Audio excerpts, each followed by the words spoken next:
오늘 이른 아침 우리에게 주시는 하나님 말씀은 구약 성경 룻기 4장 7절에서 17절까지 말씀입니다.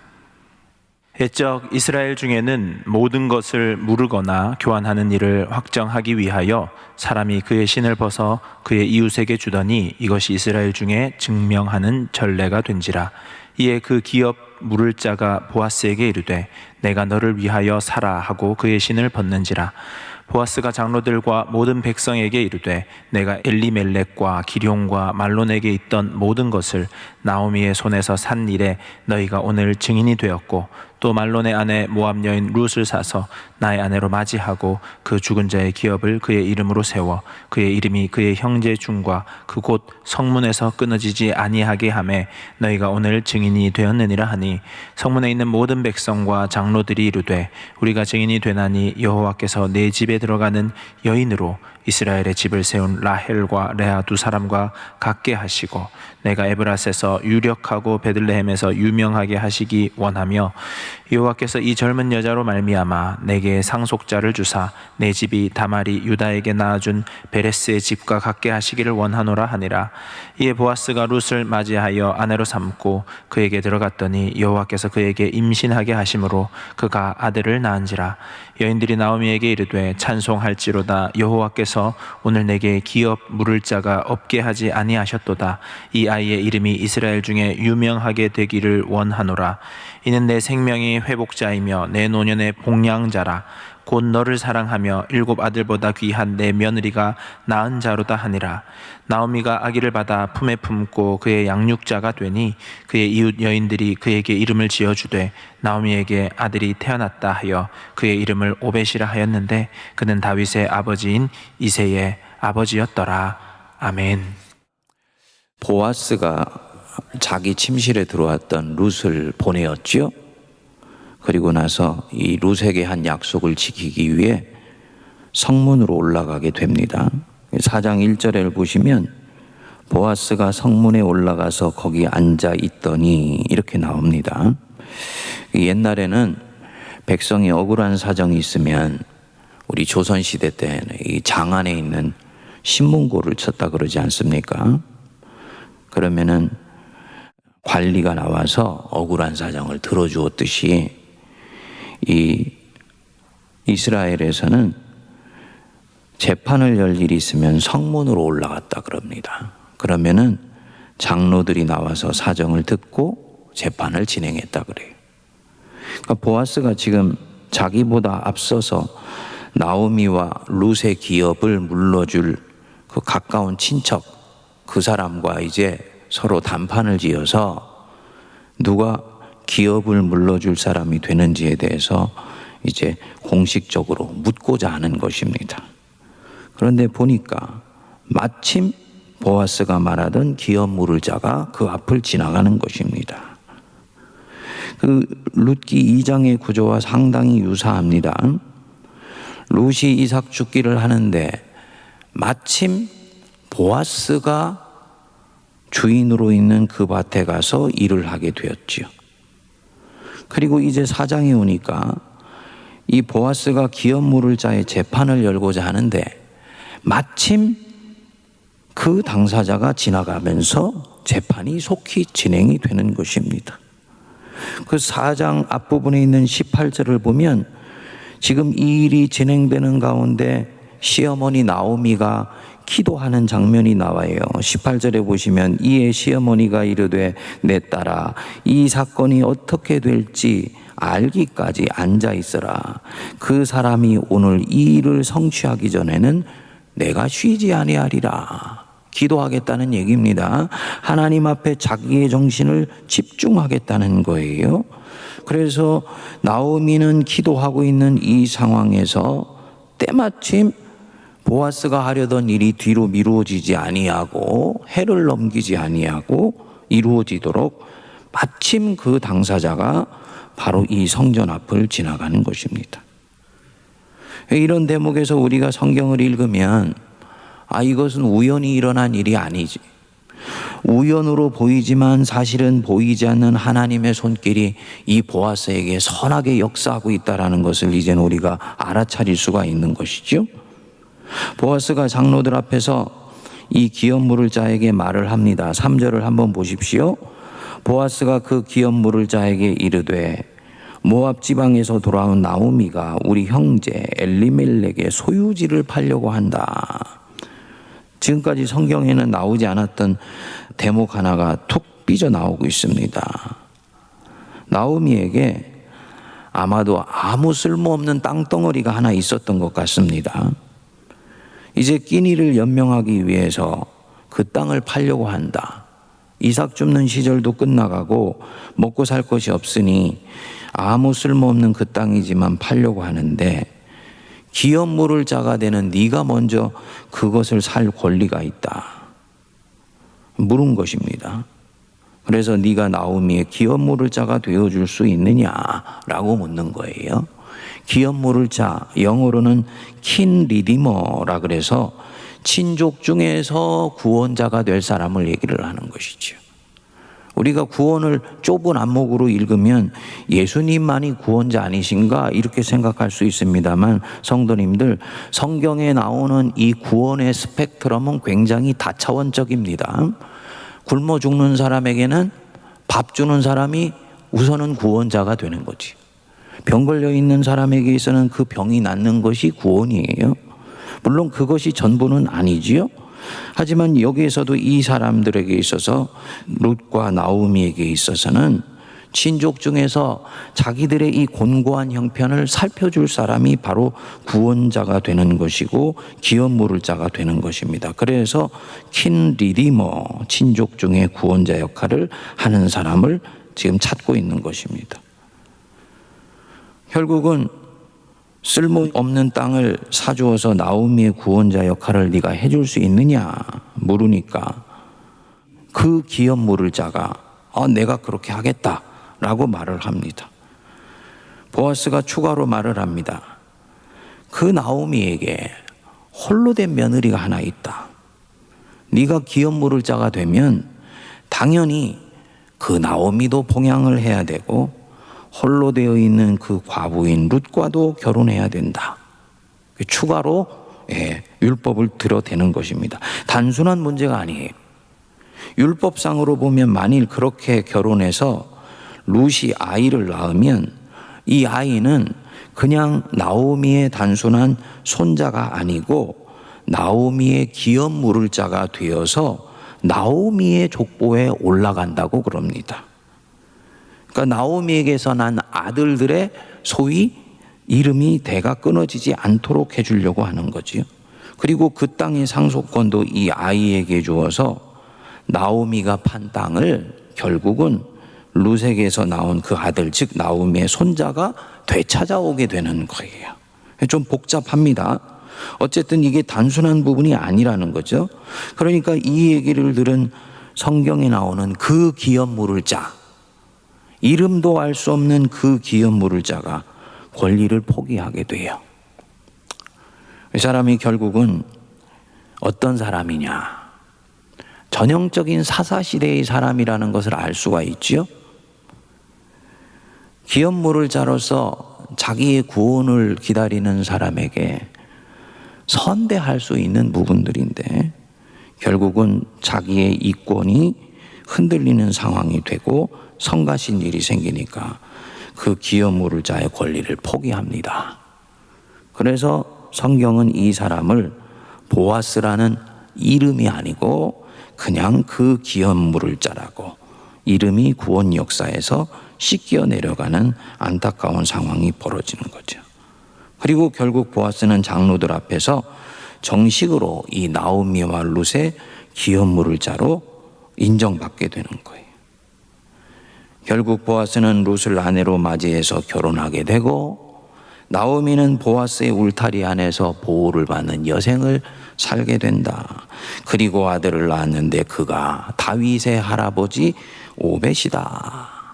해피엔딩 이런 것으로 우리가 읽을 수 있습니다만 그런 것만이 아니죠. 서두에 말씀드렸듯이 룻기 서두에 말씀드렸듯이 지금 이 시대는 사사시대이다.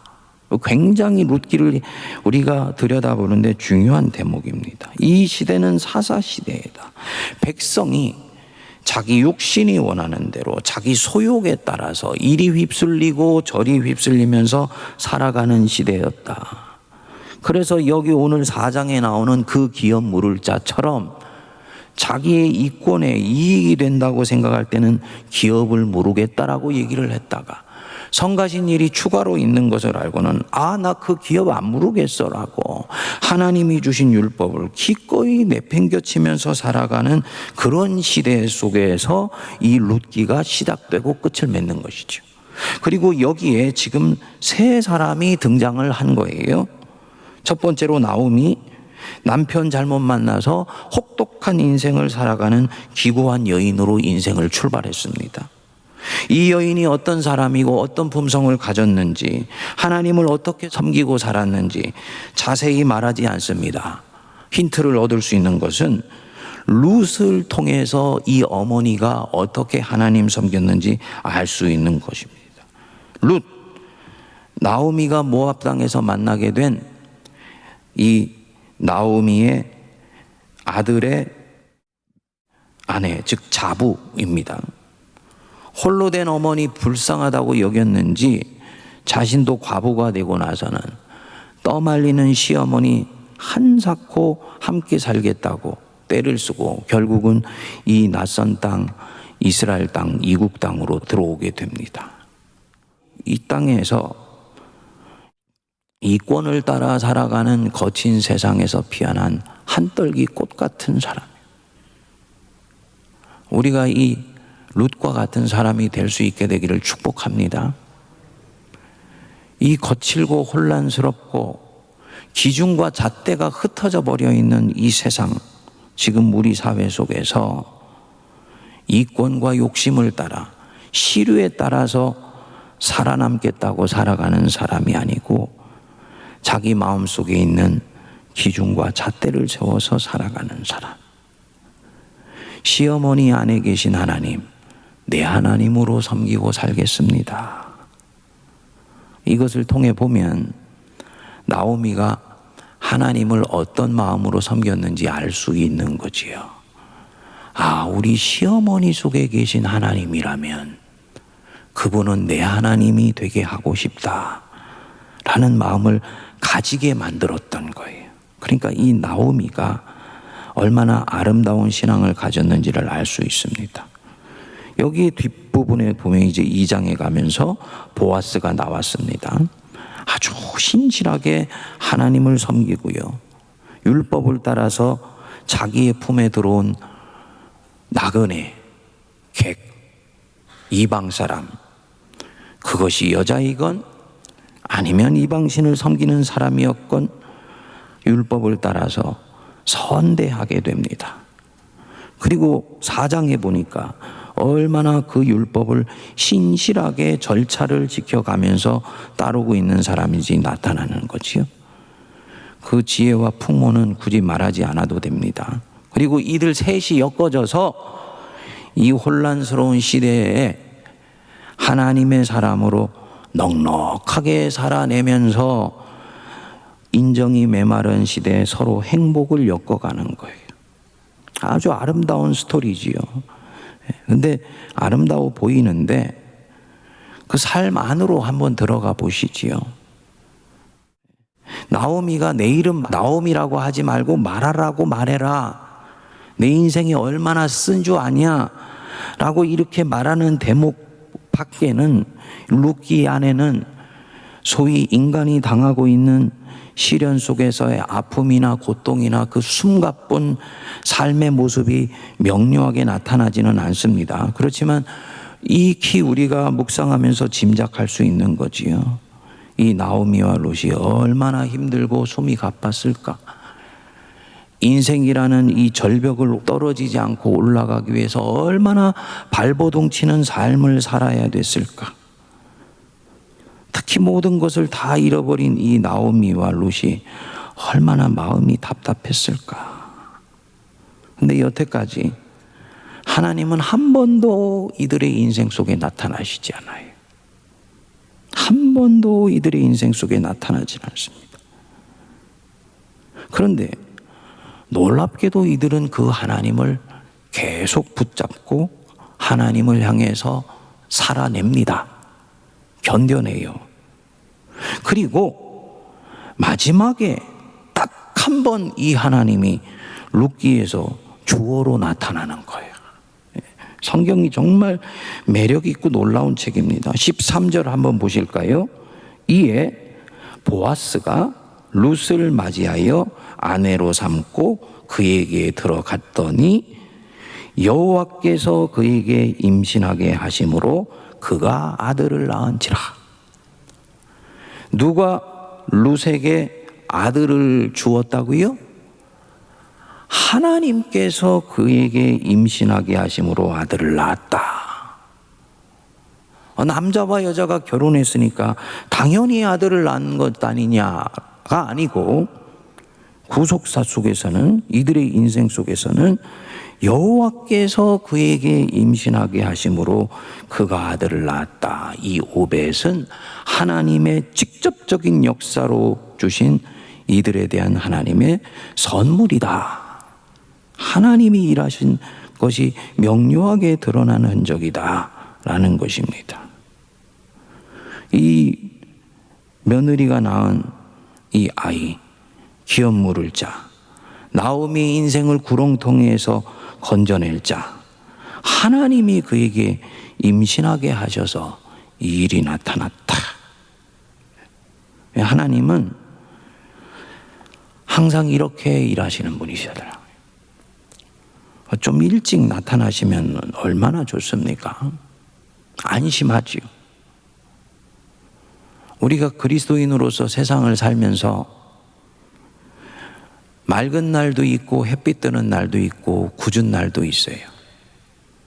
비가 오는 날도 있고 폭풍 치는 날도 있고, 그 폭풍 때문에 해가 보이지 않는 날이 있습니다. 하나님이 우리 속에서 관계 맺는 모습이 딱 이와 같습니다.